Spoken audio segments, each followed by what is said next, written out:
Alright, we're gonna do some spoiler talk for God of War, the 2018 version, the PlayStation 4 version of God of War. I have a review already up on my website, soundedbettermyhead.com. Pretty much no spoilers on there, just little bare minimum odds and ends about the game mechanics and a little bit about the game. But this is going to be just spoiler talk, just a few things I wanted to talk about. Like I said in my other review, and I'll say here, I've never played any of the God of War games. I have always heard great things about it, the series, but I just never got around to playing them. I did pick up this one because the reviews are off the chart. Just a lot of masterpiece, 10 out of 10 rating, so I did pick up the new one. I gave it a 4 out of 5. I think that's pretty solid. I don't think I could have gone much higher. There's a couple things that almost knocked it down a peg, but I'm pretty happy with the 4 out of 5 rating. Like I said, the game looks good. There's nothing like mind-blowing as far as graphics, nothing, super, impressive. Just it looks good. I mean, you can't complain. The level designs look good. The environments look great. Everything looks cool. It's just nothing like, oh my god, this is amazing graphics. And I do just have a regular PS4. I don't have the Pro. If that makes any kind of difference for the graphics. As far as the sound, sound design's good. Can't really say a whole lot about it. The soundtrack's really cool. Some of the bigger fights, the bigger boss fights, some real sweeping score. Even got like the orchestra, choir stuff going on. So that's really helps sell you on the game, gets you into the mood, especially when you're having a big battle. I think the reason the game's getting the reviews as high as it is also a lot is because of the characters. Characters are solid. Kratos and Atreus, good combo. It's really not that different though. If you watched Logan, the film with Wolverine and Laura taking their little quest, and then or even as far as video games go, The Last of Us. There's the same. You got a kind of a grumpy kind of father figure who doesn't like to say much. That's lost anything that was important to him at some point. And now he's traveling with this young kid that's, he just hasn't really bonded with, and they're like oil and water. They're like oil and water, and as the quest goes on, they become like a family. Which this game basically does the same thing. But just because the story has already been told before, it doesn't mean it can't be interesting with new characters. And it's decent. I mean, still, there's nothing like too groundbreaking. Just enjoyable. You get into it, you feel that these characters really did bond on this trip, and that's that helps the emotional aspect. I don't think there's any real major emotionally wrenching moments. Like The Last of Us had some pretty moments that get you a little misty-eyed, or parts of Logan. There's nothing really here that does that. I mean, the biggest tragedy in the game happens before it starts, where Kratos loses his wife, and it's Atreus' mother. I mean, I started playing this game with very little knowledge of the God of War series. After I played for a little while, I did go back and I watched a short video that basically explained the whole story up to that point. Because at first I was like, felt like I missed a chapter because I didn't realize that the whole thing with his new wife is new, and it happens off camera before this game. I thought I missed another big story beat from a previous game, but they just kind of throw you in there and let you figure out the pieces of the game goes along. Another really cool thing about the game, I like the lore. They basically take the Norse mythology, which is pretty elaborate, and they work it into the game, so it just makes the world feel that much more alive. And Atreus is constantly either bringing up stories that his mother told him, or finding new information as they go along and filling in the details. And then when you add, I forget the character's name, but we'll just call him Head because it's basically a talking decapitated head. He adds a lot more to this whole mythos of the Norse gods and all that stuff. And he's also an interesting character. you're walking around with a severed head. I was assuming this wasn't going to last very long. I thought it was going to be just a short portion of the game, and then he turns out he's with you the rest of the time, and it's a little odd at first because you get this father-son dynamic, but he basically, he contributes a lot as far as the stories that he tells, the humor, the comments he makes. It just kind of makes a nice little, trio as you go along. You also have the two dwarves, which nothing too crazy.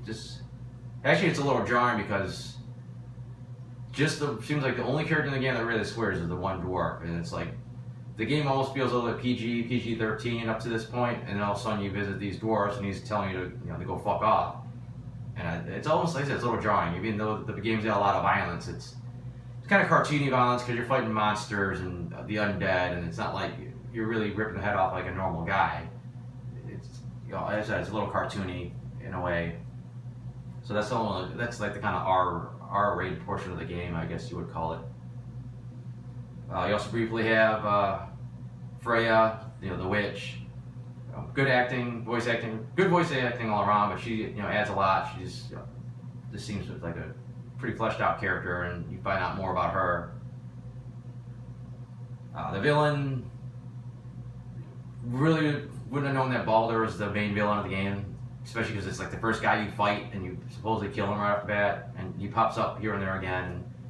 I kind of thought they were setting up for either Odin or Thor to be the main boss, because if you fight Odin's kind of second tier son, you think in the first fight you think of it escalates, you'd have to fight like Thor at some point, but that doesn't happen in the game. It's just Baldur like 3 times, and the fights are the first fight's cool because it's just one-on-one, but the next couple fights they got a lot of weird button combinations. You gotta like dodge at a certain point. It's a different type of fight. I mean, it feels more cinematic because crazy stuff's happening. You're on a dragon, flying. You gotta roll to the side, and your normal fighting skills kind of go out the window for some of this stuff. The fighting in general is pretty solid. When I first started playing, I was shitty. I just kept trying to hit everybody with an axe, and it's not a very fast weapon. And then you try throwing it at people, and that seems to work for a little bit, but then some of the tougher enemies, it just bounces off. So, I mean, the axe is cool because it's like Thor's hammer, it can fly back to you. So it's always fun throwing it, and bringing it back. But in battles, it just seems kind of useless. Especially once you find out by using your bare fist, you build up that stun meter, and then once they're stunned, you can take them out generally instantly or hurt them pretty bad. So you find yourself not even using the axe a lot. At least I didn't. Early on, you pick up your first runic attack, and it doesn't seem like it does much because it really doesn't. It's just like a quick stun. So I never even bothered with the runics early on. Atreus is mostly useless to start off with. As you upgrade him and you get his summons, he is pretty damn helpful. I got to a point where some of the fights were tough for me. I just more or less hit and let Atreus do all the work and have him just plug everybody with arrows and summon the murder of crows. And that was like my fighting strategy for a while until I got to Muspelheim and started trying to do some of these gauntlets and trying to beat a ton of enemies in a short amount of time, or beating the enemies and make sure they stay in the rings. You had to start learning all your skills, and then that carried over even more to Niflheim when you're trying to take up some pretty tough enemies pretty quickly, so you can move on to the next room and do the same thing. But the biggest learning curve, the thing that made me, I think, a really good player, which unfortunately was basically the end of the game because I did this close to last, was fighting the Valkyries. By the time you get to the Queen of the Valkyries and survive that fight and win, like I felt like I was an expert on almost every thing you could do as far as all the different runic attacks and different combos and things that would keep you moving. I only really got to use these skills a little bit more when I finished up at Muspelheim because I didn't realize those still the impossible challenges to go. The enemies are okay. They get kind of generic, kind of quick. There's more or less fire enemies and ice enemies and variants of the same type of enemy. They were decent. Again, when you don't know what you're really doing early on and you're fighting a guy with a shield, it's kind of a pain in the ass because you feel pretty limited in what you can do. But if I would have known, my moveset a little bit better, I could have had a little more fun with these fights. Um, the dialogue gets a little old, especially with Atreus. You have a lot of points where you're searching for if you're trying to get 100% completion, you're trying to search for these crows, or you're in a certain area for a long time looking for stuff, trying to find the stuff you missed, and he just has this preset dialogue, and it's the same fucking lines over and over again. I wish Mom were here, or he's like, "Are we lost? Nah," or "What are we still doing here?" And you start getting frustrated because you can't find the stupid crow or whatever you're looking for, and this kid's just annoying you, and you get sick of him, and you wish you would just go head off somewhere for a little while. Some of the other stuff I didn't care for the game. These exploration's kind of limited until you really doesn't open up until you get to the Lake of Nine. And I mean, especially early on, everything's story driven. The story says go here, and you can't really go too far from that path. And the story takes you here, and you can't really go too far. And then you finally get to the lake, and it opens up a lot, and you can explore. But it's hard going back, and in some areas you can't even get back to. And you start getting these travel gates, but then they don't even open for a while. And then once they do, that's only one way, and it's pretty late in the game before you could go back and forth and basically fast travel.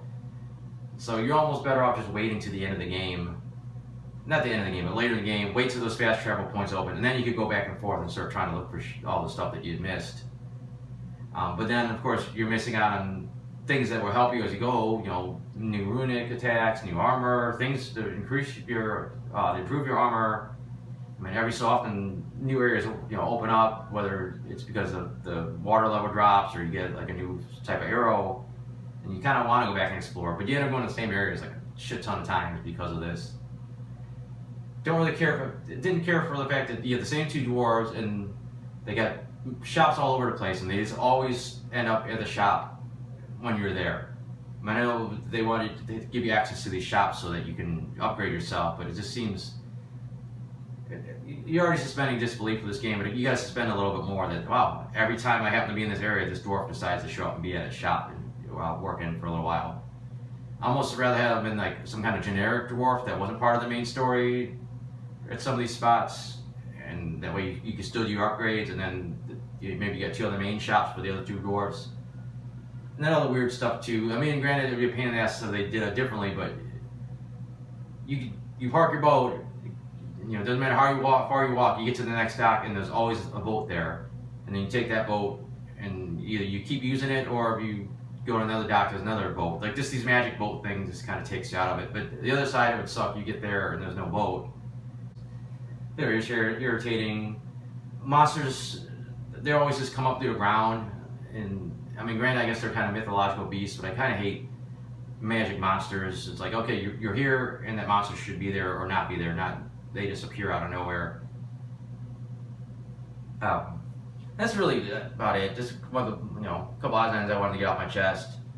I was actually pretty surprised at the very end. I was just waiting for like this big boss fight, and I'm waiting on Thor to show up or Odin, and we walk all the way to the top of the mountain in Jotunheim, and there's nothing. We just do the ashes, and we won. So I was pretty shocked that the last boulder fight was the last fight. Especially, just it felt a little anticlimactic. So I did stumble on the secret ending. I did everything you could do. I had 100% complete. I figured might as well just go back to the house and wait there until maybe some DLC pops up. And then sure enough, you could go in the house and, well, it's spoiler review, so you sleep on the bed and you have your dream about Thor, which I'm assuming would probably be the sequel. Can't imagine saving something that big for any kind of DLC. But it was a good game, just not great. It was getting off the chain reviews. I liked it. I wasn't like super impressed. There's a lot of stuff I learned late in the game I wish I would have knew early on. It does get, if you're trying to get that 100% complete, it gets monotonous. You're constantly fighting enemies in Niflheim and avoiding the poisonous mist, and opening chests and going back and trying to collect what you need, the upgrade, and searching all over the fucking place for these ravens and like odds and ends like that. That kind of drives you nuts. But if you're just trying to beat the game and just going through, I think you have a lot better time. But again, that's really all I got. Thanks for watching. Check out the other version of this review, or I got movie reviews, TV show reviews, comic strips on my website, soundedbettermyhead.com. And thanks again.